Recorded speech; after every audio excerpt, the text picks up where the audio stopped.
Welcome to SORMAG's Writers Café, where we share the real writer's life over a cup of friendship, sprinkled with laughter and wisdom. My name is LaShaunda Hoffman, and I'm your host for today. This episode is sponsored by Virtual Tea with LaShaunda Promotion Strategy Session. Sitting at the cafe today is Loren and Jillian Royston. Welcome, ladies. Thank you. Thank you. It's great to be here. Thanks for having me. I let the authors introduce themselves. So we are going to start with Loren. Please tell us a little bit about you, your writing, and your book, and hopefully read an excerpt, please. Okay. Well, my name is Loren. I write interracial romance that I like to call LoveRotica, and those are love stories with an edge of sexy. My books usually have a very strong-willed, always a black woman as the lead, and usually a white male as the hero. Sometimes I dabble in Latino or Asian men as well. However, I decided this year I wanted to try something new, and I came up with a sex journal that I wanted to do for single women. And that is the book I'm here to talk about today. And it's called the LoveRotica Sex Journal, a single woman's guide to discovering your O in 90 days. And, of course, we all know what that O is. Sometimes it's elusive and sometimes it is not. So our introduction to the journal is women are powerful beings. However, since we were little girls playing with dolls and the like, we have been trained to hide that part of us, that very part of ourselves that, if given half a chance, could possibly free us from our anxieties and self-doubt. Sex is a dirty word in American society. Since I write about sex every day, I must be a naughty girl, right? Well, I write about women who own their sexuality and greet their orgasms like old friends. And if that's naughty, then so be it. I'm naughty AF, and I couldn't be happier. Only one thing, I'm not a girl. I'm a grown-ass woman, and I own mine. When I came up with this idea for the sex journal, I wanted to empower women. Claiming your orgasms is one of the best ways I know to give yourself permission to be bold and confident. Confidence leads to you being sexy. Just ask anybody. When you love who you are and exude confidence, your sexuality oozes from you. It is a well-known fact that in order to form a habit, one must be consistent at practicing that action for 21 days. After that time period, it tends to become automatic. Of course, there are exceptions to every rule. That's why we're taking this journey for 90 days. After that time, we should be able to have a good grasp on what our bodies like and don't like, as well as who and what our bodies respond to. It is time to find your inner O, as in, oh, my God, oh, baby, oh, duck. Okay, now that one's just for me. He's my husband, and I don't share. So you'll just have to insert your lover's name instead. And don't worry. Around here, we don't discriminate. If you need to holler, oh, Sheila, we're totally here for it. Let's get started. So that is the introduction to my sex journal. And what I do is divide it into 10-day challenges. And every 10 days, you are given a specific challenge to do. And then you are tasked to write in the journal about how you felt when you were doing it, give a summary of it, and then at the end of every 30 days, we wrap things up and do a little challenge, another little challenge. At the end of the 90 days, you should be able to clearly find your orgasm without any issues. For example, the first 10-day challenge, you are tasked to do something sexual outside of your comfort zone. Journal about your experience in the designated area. The task should be completed before the end of 10 days. And my quote, which I have quotes throughout the book, this particular quote is, sex should be celebrated and explored happily. So, there you have it. I love that. I really do. I am curious to know what inspired you to do this journal. Well, I was looking at doing journals anyway, but when I was, as a writer of romance and erotica, I found that a lot of my readers were, sexually frustrated. They say, they love the book boyfriends and they have all this, but a lot of them, when you have dialogue with them, they're sexually frustrated. Sometimes they're like, they're not being satisfied in the bedroom. So what better way to help you find yourself? Because if you can satisfy yourself, then you can teach a man to do it. And that's where it was. I agree with that. Man, I've had many conversations that needed this book. I think about a lot of people started having sex, as teenagers, and they weren't grown-ass women, as you said. They weren't. And so they never experienced the big O. It was all about what the man wanted and not what they wanted or what they desired. Right. And I think this book is going to be really helpful for people, because a lot of people won't admit that they're not reaching their desires. They're just, some people are just having sex, even with their husbands, and it's not all that. I had one lady say, I just want him to get done with his business and I can move on. Wow. Oh, no, not the Seeley treatment. I was like, you've been watching The Color Purple. But it's because some of us are not taught to be free like that. So I commend you on this journal, and I hope you sell a whole bunch of them. Because there's some women out there that seriously need a little help in their lives. So hopefully they'll get the big O one day. All right, Miss Julia, you ready to follow that? Oh, my goodness. Okay, I'm not going to even touch that. But, I was going to make one comment that a lot of times it's because it's passed down. It's my grandmother died at 104, so you can imagine what generation she was from. Hers was, your body's not your own. It's your job, it's your duty, it's your obligation. It's not about you receiving any pleasure. And so, therefore, it's passed down generationally. So the Sex Journal should help a lot of people in understanding what their needs are. So I say congratulations as well. Thank you. Oh, you're welcome. Well, I'm Julia Royston. I am an author and a publisher. And so I write in multiple genres. I enjoy exploring multiple genres. I've written children's books, inspirational books, all types of books. But one of the things that I really sought hard to do, which I've read 50-plus romance fiction, is I wanted to delve into romance fiction. I wanted to try my hand at it. And so when I was coming up with the story, I basically did embellish my husband and I's love story. So this is the description. Jillian watched so many of her friends date, get engaged, and married before her. She wondered what was taking so long. Jillian had done all of the right things. She had gone to school, built a thriving company, owned a home, drove a luxury car, and dedicated years of service to her church and community. But where was her love? And this is the excerpt. I'll set it up for you. It is a date with her and a longtime friend, which she had a secret crush on, but she didn't realize he had a secret crush on her. They've met, reconnected by business, but who knew it was going to be taken to the next level. So here we go. Byron pulled into the nearest parking space in the restaurant's parking lot.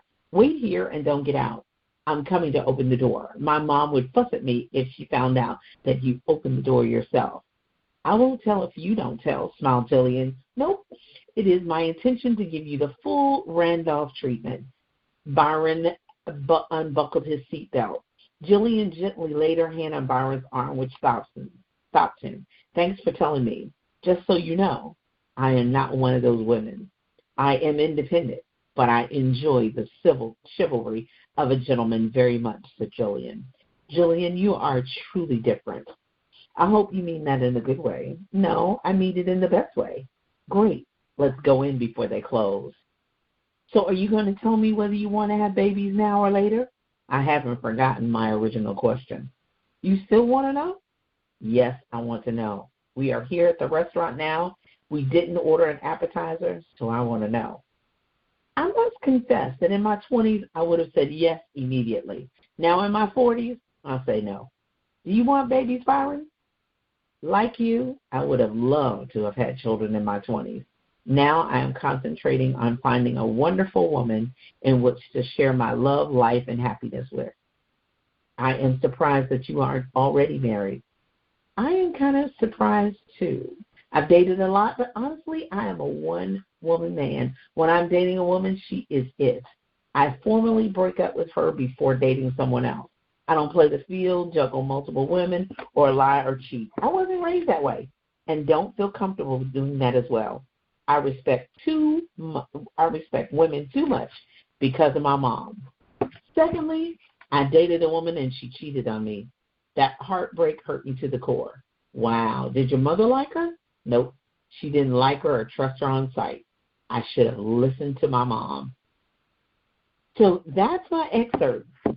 And Jillian is in her 40s, and so is Mr. Byron. So the next steps for Byron and Jillian is a wonderful journey. That's book 1 of the Women of the Fellowship series. Bernice is book 2, and she's divorced with 1 child. And Irma is book 3. She's older. She's a grandmother and widowed with 3 children and multiple grandchildren. So I really enjoyed delving into romance fiction, and I really look forward to doing more of it in the future. You just answered my question. I was wondering how you feel about the romance genre. And it's not for everybody. Well, it's not for everybody. But I like it. It just takes so much longer and so much more time. Like I write under a pen name too, so I have another series that our gentlemen are the main characters. And so I kind of wanted to do something different or write from the male voice, but it's under a pen name, so that's, of course, another podcast. But I've done a novel that stands on its own, but I did it from another culture. So predominantly most of the people are Caucasian. They're white. And even, having a African-American author write from for a primarily, white cast is interesting, too, as well. So, trying my hand at a lot of different things. You're right. It's not for the faint at heart, and the ups and downs and all around romance fiction and the scenes and where you want them to go and developing the character. It's complicated, but I enjoyed that creative process. That's good. That's good. All right, so we're going to go right into our questions, and I've been talking about this all month. Is how are you dealing with the quarantine? How has that affected your writing, your promotion, your publishing? Are you just right on track with your stuff? We'll start with Loren. Well, quarantine is fine with me. I am a natural introvert, so I have no problem staying in the house. So I am right on track, and I have no issues with continuing writing and promoting online and doing what I do. The only problem I have is we didn't get to do any book events this year in person. So I was looking so much forward to seeing my fellow authors and meeting some new readers and getting out and about. But all of the book events that we had scheduled this year have been canceled. So that's the only drawback. Yeah, I feel you. I actually had some events that I was invited to, and I was really looking forward to, hanging out with my friends and meeting new people. And so, yes, I understand. Did you do anything? Did any of your events move to virtual? No, but I actually did a virtual event myself. I came up with it on my own because I missed my friends. So I was like, I want to see everybody, and I might not be able to hug them, but I can see them on screen. So I did a Zoom virtual event a few weeks back, and it was so much fun, and it was so good seeing all my interracial romance authors. And we had such a great turnout with I guess the readers were missing us as well because we had a great turnout. And it was so much fun. I might do it again before the end of the year. Yeah, that was my next question. Are you going to do it again? Yeah, might be something you add to your calendar from, because sometimes people can't come to everything. So it's always nice to be able to show them that, you thinking about them too, those who can't come to your events live. Right. That's nice. And the fact that it was free, that prevents a lot of people from coming because you have to pay for hotels and travel and eating and on top of the fees just to enter the event. So, yeah, the online is a good way to combat all of that. Mm-hmm. And you can make money off of it, too. You just have to, set up a price. I just paid for an online event. It was like going to a live event. So you can get the funds from it, too. You just have to know what, how you want to handle it. What about you, Julia? Well, I've been in the creative workshops, so this allows me, I am not a natural introvert. I am a natural extrovert that has introvert tendencies. So I have been, trying to flip my world upside down because I am the queen. I have been on planes, trains, and automobiles for years going to live events. So I have had to really, I've done online events and, participated in LaShaunda's events, but, this had to put my online events into overdrive.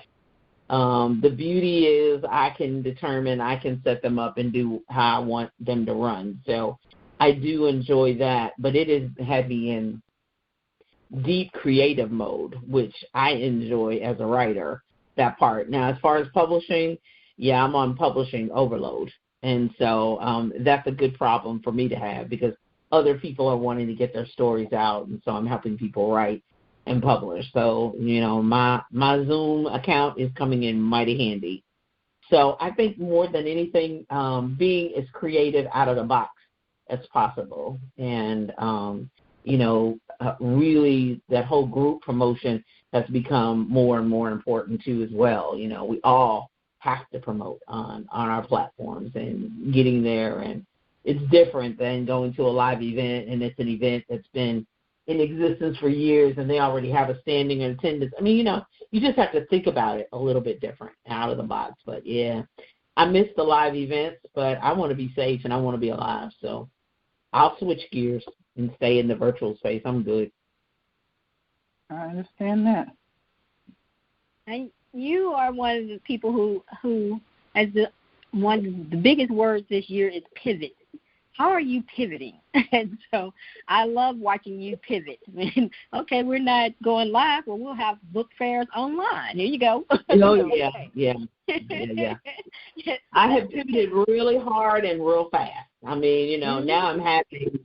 I did the tour in the malls. I had a book fair tour in the malls, and I've spent hundreds and thousands of dollars on planes, hotels, food. My husband is like, yay, she's trapped in the house.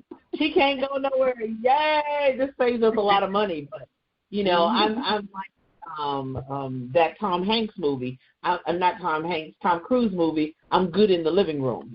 That's where if I see you face to face, you're hooked, and you're going to buy something, and you're going to sign up for something. But right now I have to be on overload in the virtual space. So, yeah, I have put it really hard with the virtual book fairs. I didn't get shell-shocked. I just said, let's go live and let's make it happen. So I've done that really quickly, started off with some of my assigned authors, and then I've had other people jump on, and I represented a group of authors, and we did that, and I've got an all-male virtual book fair coming, all men, 17 men coming, authors coming next, and so, it's really been a hard pivot, but I had to do it fast. I had to be a leader in what I was going to do, so, yeah, it's exciting. Well, listeners, I highly recommend that you go check out Julia's page, check out the replays if you missed some of her book fairs. Like she said, she has a couple of them coming up. But she's just doing an amazing job introducing authors to readers. And, sometimes you can't leave your home. You things that, come up, the funds is not right. And so I always tell people to check out the online events because you're missing out on that because you don't want to step out of your comfort zone. But you have to put on your makeup and get in front of the camera and be ready to meet readers a different way, So don't be afraid to try something. If you don't, I always say try it once. If it's not what you like, then at least you can say, hey, I tried that. I'm moving on to something else. So right now that's not going to work unless you have a large email list or you're not going to have the option. So you can't just try it once. You have to try it multiple times before you determine if it works. Well, I don't think we're going to have that option in this season right here. It's not an option. It's just where and when and how we do it.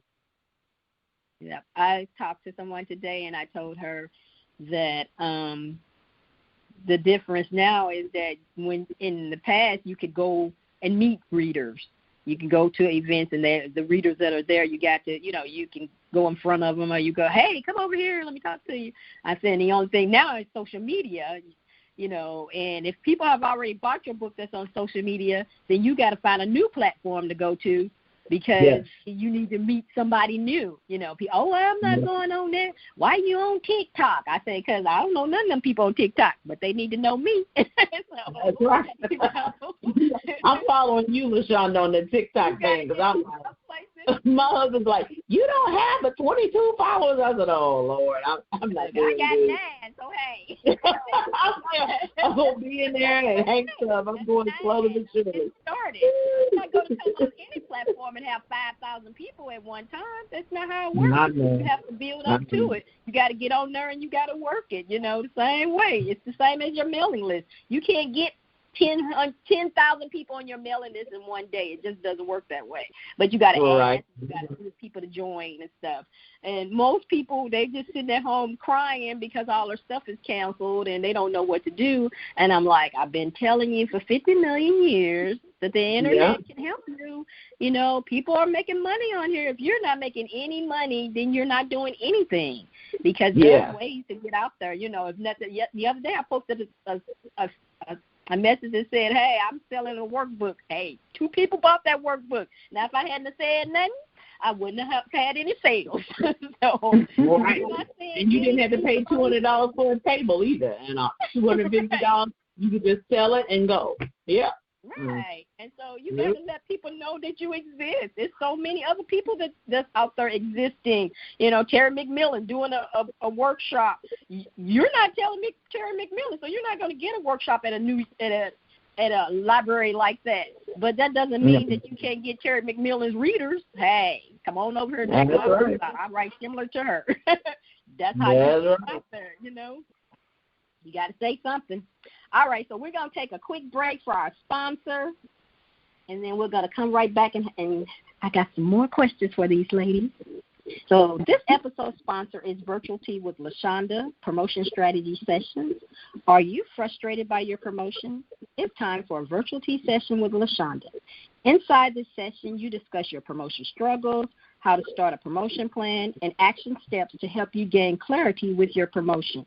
You receive tips on how to be consistent with your promotion, how to find readers, how to use social media in your promotion plan, and tools you can start implementing immediately to improve your promotion so you can become the social butterfly you're meant to be.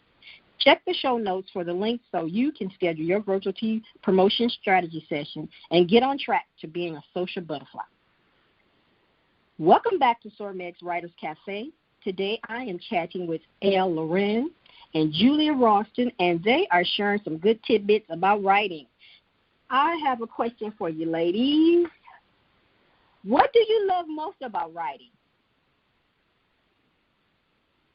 Well, I love the fact that I can make up entire worlds and create people that don't exist anywhere else in the world and just let them live and create themselves.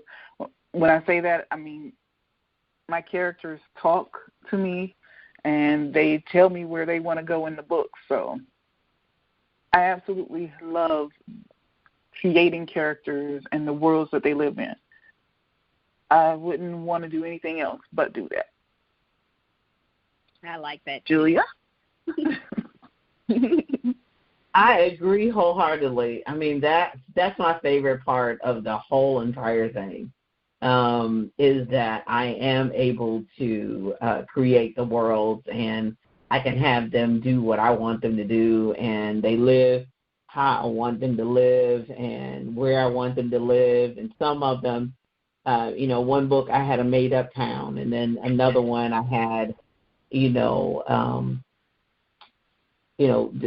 cities that you recognize. And so, I make sure that I've done my homework and it's authentic. And, when you read it, you're like, yep, I know exactly where that is. Yep, what that looks like. So, I love that whole process. I love every part of it, and I really enjoy it. I enjoy the fiction process. The nonfiction is just like a how-to, and it's quicker, but the fiction process, I love everything about the creative process. That's a wonderful thing. I agree. As a writer, I love, that's probably my favorite part, too, is creating your own stuff. Sometimes I hear people say, well, that's not realistic, and I'm like, it's not supposed to be too realistic. It's made up. It's an escape. I have that, there are genres that is real life. Sometimes I don't want real life. I'm living real life. I want to go into the fluff world. Take me away. That's right. I want all my characters to have a maid and a cook. I want them to live in a high rise. I want to be able to say click, click, chirp, and they drive a Mercedes. I don't drive a Mercedes, but I want my characters to drive a Mercedes. I want the fantasy life. I want, the money is no object and living is no object and it's not hard to pay bills and, So, I love that too. Yeah, so sorry. That's my life. That's my world. That's me too. I love it. I love that about books. I love that. I just watched a series called The Sweet Magnolia, and somebody said, oh, that's not real life. And I said, but that's what we want life to be like, that you live in a diverse city and everybody gets along and we're great. We don't want to hear about that you can't walk down the street because you're not the right color to live in this neighborhood. No, I don't want to watch that. I'll read about it. So we live it every day. We live that it. That looked really good. That looked really good. And they had I'm sorry, I'm taking up for the big girls. They had a big girl in that, and I like that. That's right. Mm-hmm. I like that trailer. I may have to find that. I said I like that they had a big girl in it. Mm-hmm. And she got a little romance too. Look, dude, kiss I her. know. I see that. I was like, oh, come on, too. Yes, I like that. Okay. I love that. I was just so excited to see. Big girls need love too, right? The big girls need love. Everybody needs love. All shapes and sizes. We all want. That's the whole thing about being on this earth. So I'm like, that's a really sweet story, and I don't care if it wasn't realistic in your eyes. I love it. So what do you know now that you wish you'd known at the beginning of your writing publishing journey? Ooh, that's a good question. Mm-hmm. I wish I would have known how much work it takes to market and get your book out in front of readers. Because when I first started, I was like, I just got to write, and then, the world is going to find me. No, ma'am. You have to find your readers, and you have to market it well, and you have to get out there and push. And if you don't do it, nobody else is going to. That's a good lesson to learn. A lot of people take a long time to learn that. It's like, if I write it, they will come. No. Girl, I was dreaming about that part. Yeah, that's the hardest part of the whole writing process is trying to, find your readers. And I think that I was talking to this lady today, and I told her, I said, the problem is when we sell books, we think that that's the end of it. Oh, the reader bought a book, I'm done. But that's not it. You do that vicious cycle over and over again because they're just going to buy one book.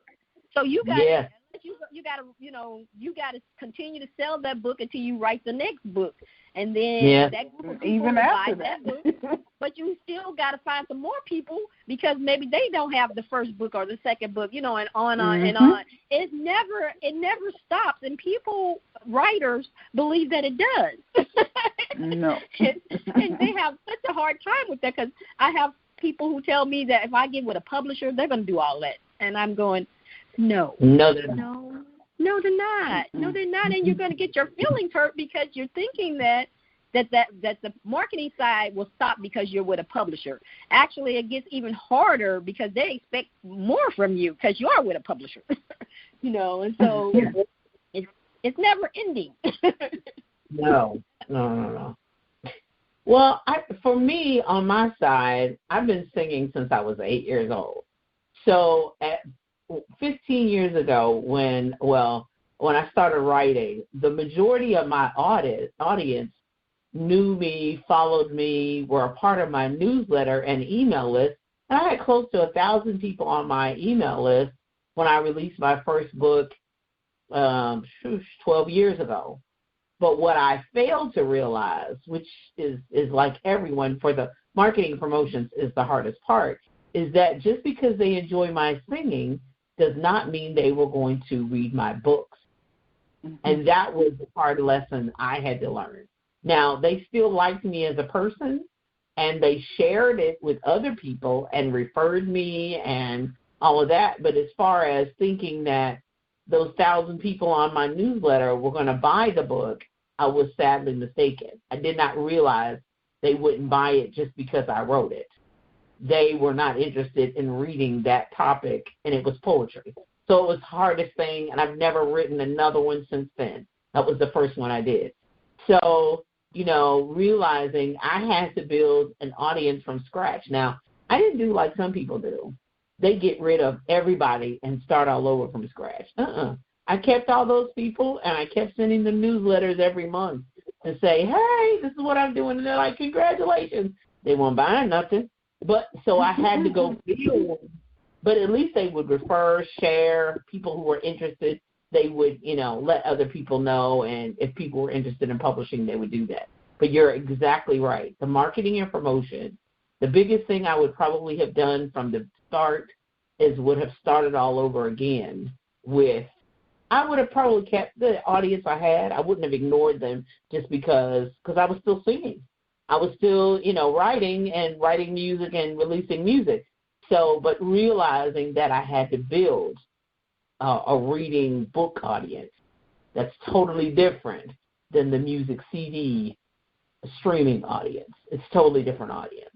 So realizing that. So I've had to do that now, learn that lesson over and over again with each genre that I'm in. So fiction is a different audience. Nonfiction is a different audience. Children's is something else. So that's the reason why you're right, LaShaunda, people do stay in one genre because once they build it and they have a reputation for that, they don't want to start all over from scratch. They don't want to go back to the bottom and build it and transfer and have people trust you again and find out about you and discover you. It's a lot of work. It's a lot. And so can you imagine publishing other people to do that same thing for them? Because some people don't want, I don't want to see, I have to do what? They don't even want to do an elevator pitch to introduce their book, and they don't even want a good headshot, or they don't want to, what? So I'm like, oh, Lord, they don't even want to do the basics. And then, but a lot of it is not the publisher. A lot of it is the author. And the people want to meet the author. They don't just want to buy the book. When people pay for your book, it's an investment. It's an investment. So they're investing in the person who wrote it. So therefore, you've got to treat it just like any other product or service or any other business, you have to be grateful. You have to, communicate. You got to engage. It's a lot of work to it. And people I know, oh, no, I just want to write the book. Oh, no, I don't want to do all that. Okay, so, that's the hardest part. But, yeah, that's what I wish. And try to instill in people that I meet, okay, do you have an audience for this? Mm-hmm. You're going to have that. I think that that's one question before you decide you're going to publish is what are you going to do with this book? That's the question I start asking people in my virtual tea sessions is what is your goal for this book? Because some people just want to write a book. That's it. They don't want to promote it. They don't want to sell it. They just, I had one lady told me she just want to sell it to the church people and her family, and she's cool with that. Okay. You have to know what you're cool with because when the royalty check come in and it just says $2, that's right. You understand that doing nothing means $2. Don't get upset. Because you didn't do nothing.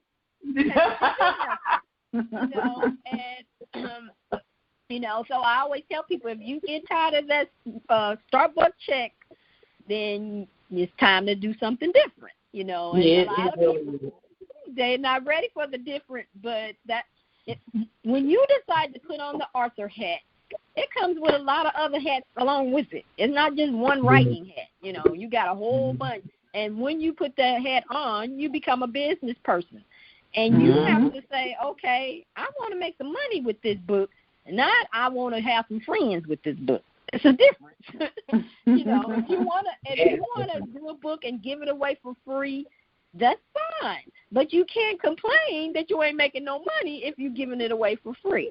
So if you're going to give it away for free, then you have a plan that you're going to be speaking at events and somebody's going to pay you to speak there and you're giving it away for free. You're going to do workshops. You're giving it away and they sign up for the workshop and they get a book when they do the workshop. Have a plan for your free because if not, you will not make any money. You will not recoup what you put into your book because you didn't have your plan. And you have to have a plan with your goals, with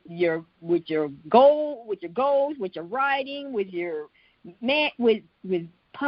publishing it, with your promoting it. It's a big old plan that goes together. Right. And your budget. How much money it's going to cost and how much money you got to spend. And are you going to have a nonprofit and donors to support you giving away them books? What's that look like? Yeah.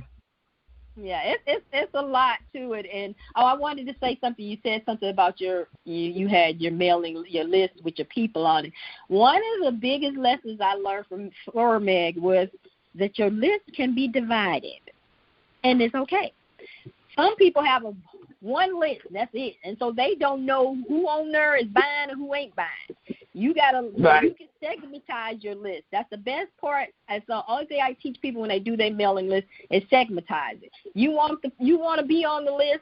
You want to have a list of the people who bought stuff from you, who bought what, and you can separate that too. They bought books, they bought workshops, they bought workbooks. You have that list of people. Then you have a list who just don't know they love you, they your friends, they ain't buying nothing. You keep that little list, and you got this list that bought your CD. You keep that list. You got the people who support you. You have that list. So when it's time to sell whatever you're trying to sell, you know which list this sales goes to. You don't want to keep sending. If somebody already bought your book, you don't want to keep sending them a message saying, "Hey, buy my book," when they like, "I already got the book." Correct. They don't need that message. Exactly. Yeah. So and that's. But if I have something new, I send it to everybody. Everybody gets to know when I'm launching new. Everybody knows I'm launching something new. Yeah. Yeah, that you're overwhelming them with the same product. If you got I got one book, I can't keep sending it to the same people. Buy my book when they already got. Exactly. So you want to send it to people who didn't hit the buy button. That's who you sending it to. And then you want to invite people to join that have not bought your book so they can get the book. But if you keep sending it to the same people, you got 500 people and you send it to the same 500 people, that list should be split up so you know who does not have your book, and you also know who didn't buy it. Because if you got a list of 5,000 people, as you say, and nobody hit the buy button, I'm going to need y'all to move over. Yeah.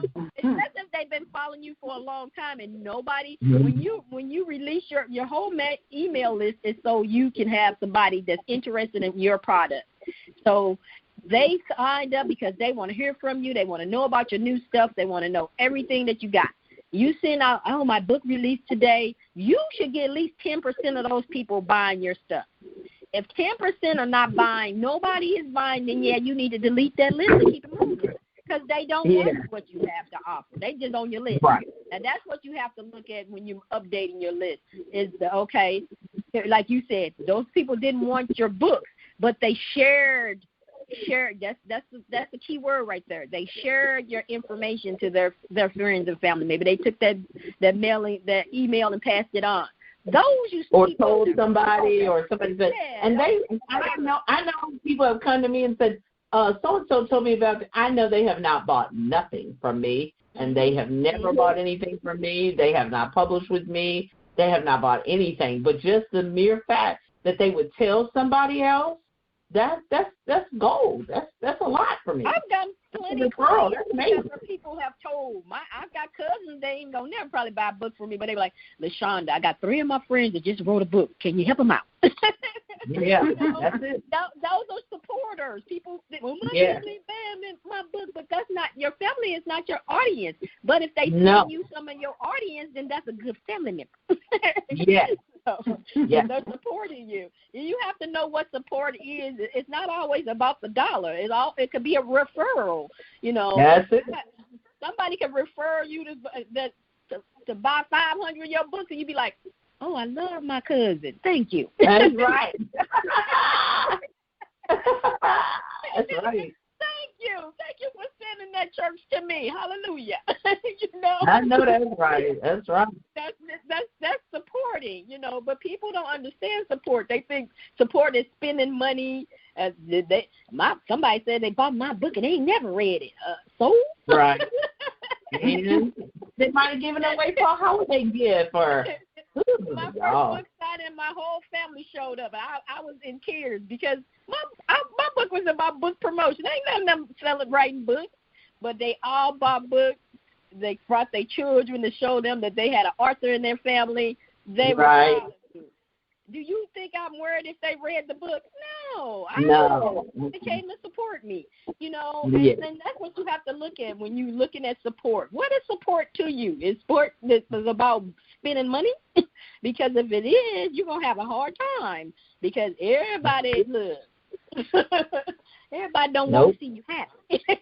No. So they ain't going to buy no stuff just because they don't want to see you in that Mercedes. Right about that. Careful on what you think is support, Right. All right. So how do you all balance the demands of writing and other responsibilities? Well, luckily, I'm blessed to be able to write full-time. So that cuts out part of the responsibility part where I can write during the day and then in the evening I make time to handle anything that needs to be done in the household, like cooking and taking care of my husband. But that's basically it. That's how you balance it. I do. What about I have time. Julia? So I'm lucky. Well, I live and die by the calendar, by the schedule. I live and die by the scheduler. Even though I am retired from working full-time, my business is full-time. So I live and die by a scheduler. I have to schedule everything. I have to schedule breaks. I have to schedule sometimes naps and, time off. And I'm really trying to, really look at myself. I'm getting older. I mean, I'm not ancient, but I'm getting older, so I need, more rest. I have to consider my health and, just a lot of different things that I, and I really have to think about. And whereas in the past, 12 years ago, I would have been stopping everything, staying up all night, getting up early. I can't do that. I need 8 hours of sleep. So I have to, I think I'm at the place now that everybody is not my client. Everybody is not to work with me. Everybody won't. So, and, I had to decide, am I going to build the business bigger or I'm going to be more hands-on? And I do have control issues. I confess that.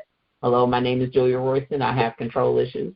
So I want my clients to continue to have access to me instead of building a bigger team to have to send my clients there. So it's the balancing of goals, and some of those goals I have to look at almost every single solitary day. What's the goal for today? What do I have to get done today? What can I do tomorrow?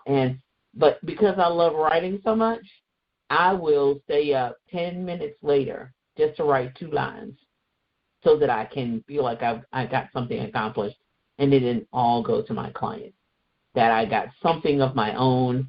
I'm writing a nonfiction devotional.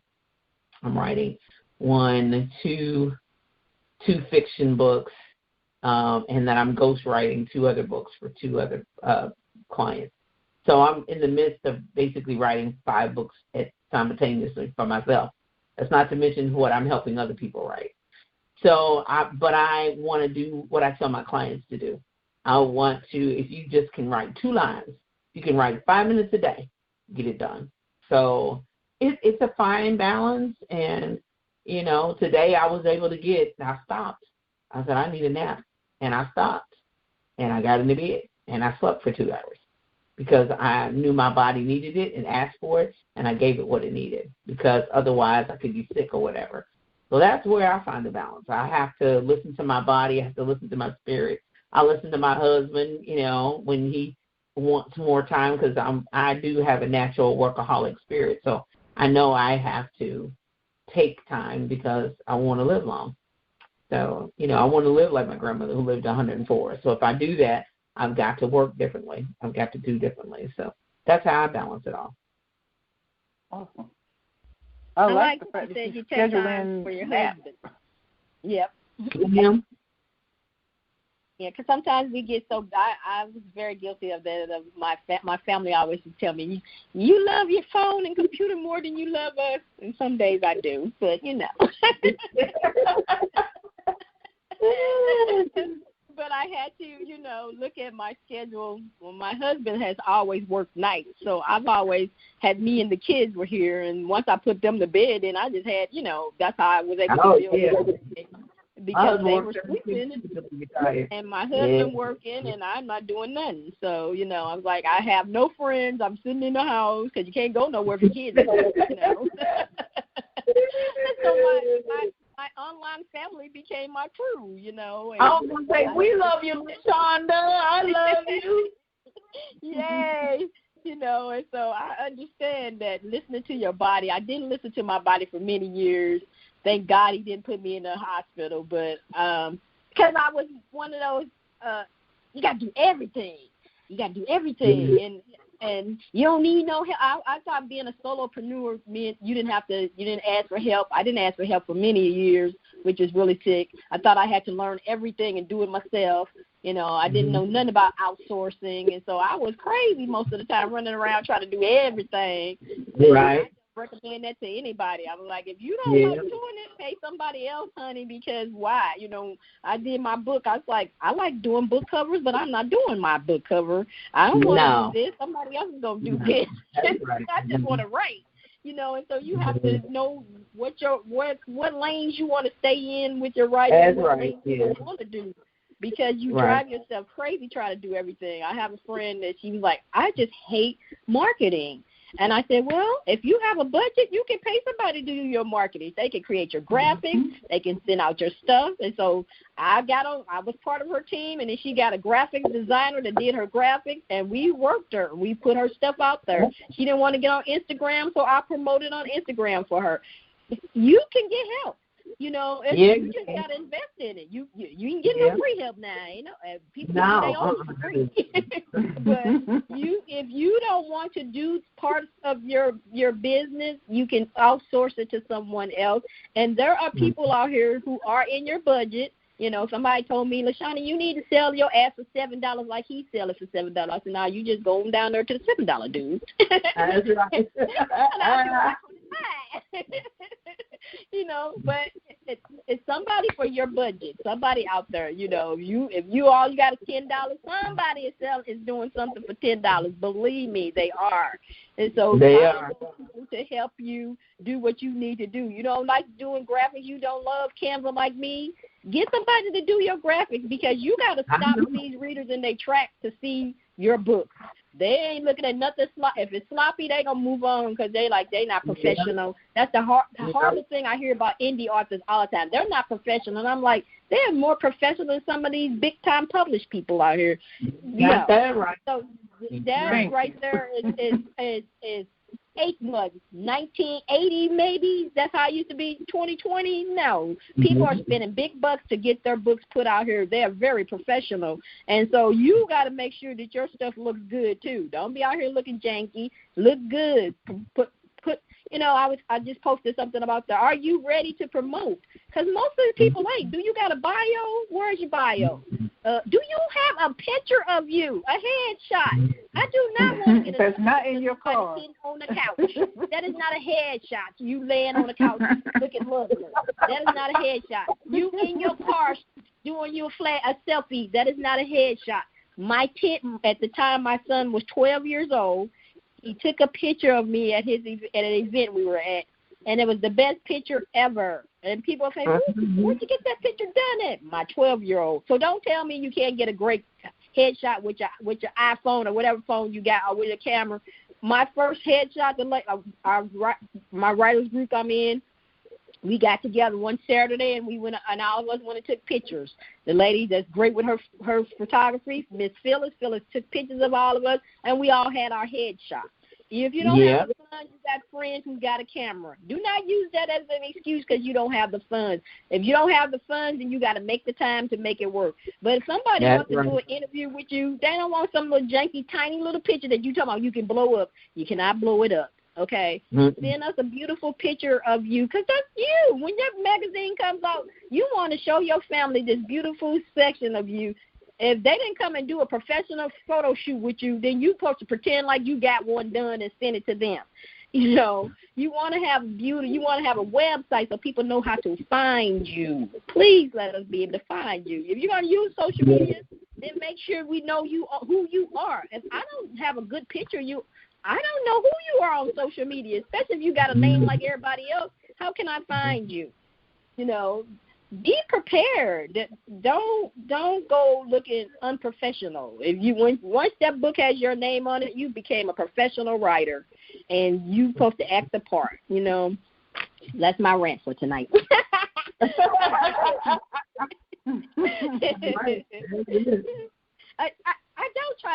I try not to fuss, but I'm just really passionate about our writers. It took us a long time to get our stuff out here, and I want people to read it. I want people to be excited that these books. We have so many genres of books. When I started reading books, we didn't have that, and so my kids' generation, they have such a collection of books that they can get, but they have to know about it. You can't put you. I don't know your book exists. I don't know you have this fantastic book, this time travel, unless you tell me about it, unless you tell us about it. And so that's what I'm passionate about. I want people to know that you have a book out there, and so you can sell it. And no sense in it being on the shelf and nobody buying it. It looks pretty on the shelf, but you want them to take it off and have it in front of them and read it, So, ladies, tell us how we can get in touch with you, online or offline, or, give us the information. Okay. Well, I am author Loren. On my website, it's Loren, LLOREN, writer.wordpress.com. And I know you're going to say I need my own .com, but I'm working on that. No, I'm not. You got a website. I don't care who it is as long as you got one. Let's see, on social media, you can find me on Facebook, author Loren. On Twitter, Instagram, Pinterest, I am at Rebirth of Lisa. And I am everywhere you want to be. You'll see my logo. It is a sexy little pinup chocolate woman with big hair. So you'll see that everywhere. Awesome. Well, I'm Julia Royston. My website is bkroystonpublishing.com, Royal Media, and that is 2 A's in the middle, Royal Media, A-N-D, publishing.com is my second company. And then I have a personal website, juliaroyston.net, and that basically is my headquarters for everything, so juliaroyston.net. I'm on Facebook, Twitter, Instagram, LinkedIn, and TikTok as Julia Royston. There at times could be Julia A. Royston, but I'm Julia A. Royston on everything. So find me, and I'd love to keep in contact with me. So, I'm everywhere you want to be. So thank you so much, LaShaunda, for being wonderful. Thank you, ladies, for sharing with us today. I really appreciate it. LaShaunda, thank you so much. I appreciate you. You have no idea how much a blessing you are. Well, thank you. If you enjoyed this episode, please take a moment to write a review on the platform you are listening to, or send a review to me at onesormag@gmail.com. I love hearing from our listeners. It always makes my day. Would you like to be a guest on SORMAG's Writers Cafe? Send an email to onesormag@gmail.com. Tell me about your book. I would like to thank our sponsor for this episode, Virtual Tea with LaShaunda, Promotion Strategy Sessions. Check the link in the show notes to schedule your virtual tea today. Would you like to sponsor an episode of SORMAG Writers Cafe? Send an email to onesormag@gmail.com. Social Butterflies. If you haven't taken time to promote your book or your services today, go showcase those wings. Someone needs what you have. This is LaShaunda Hoffman, and I will see you on the next.